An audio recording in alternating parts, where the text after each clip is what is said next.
కేదార్నాథ్ ఆలయ ద్వారాలు మూసివేత ఉఖీమఠ్కు కేదారేశ్వరుడు. ఉత్తరాఖండ్లోని కేదార్నాథ్ ఆలయ ద్వారాలను మూసివేశారు.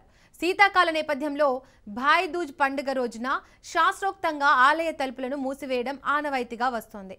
ఆలయాన్ని మూసివేయనున్న నేపథ్యంలో పూలతో అందంగా అలంకరించారు. ఉత్తరాఖండ్ ముఖ్యమంత్రి పుష్కర్ సింగ్ ధామి సైతం ఆలయానికి చేరుకొని స్వామివారిని దర్శించుకున్నారు.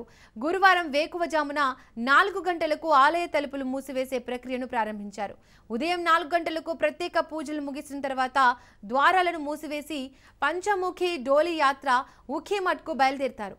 6 నెలల పాటు బాబా కేదార్ ఉఖీమఠ్లోని ఓంకారేశ్వర్ ఆలయంలో కేదారేశ్వరుడు పూజలు అందుకోనున్నాడు.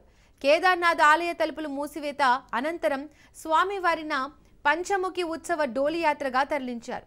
ఈ డోలి యాత్ర సందర్భంగా వేలాది మంది భక్తులు ఇండియన్ ఆర్మీ బ్యాండ్తో కలిసి నృత్యాలు చేశారు.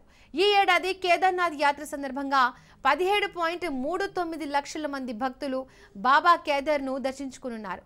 ఆలయ ద్వారాలు తెరిచిన నాటి నుంచి పెద్ద సంఖ్యలో భక్తులు తరలివచ్చారు. బుధవారం సాయంత్రం దాదాపు 5,000 భక్తులు దర్శించుకున్నారు. ఇప్పటికే కేదార్నాథ్లో భారీగా చలి పెరిగింది. బుధవారం మధ్యాహ్నం మంచు కురిసింది.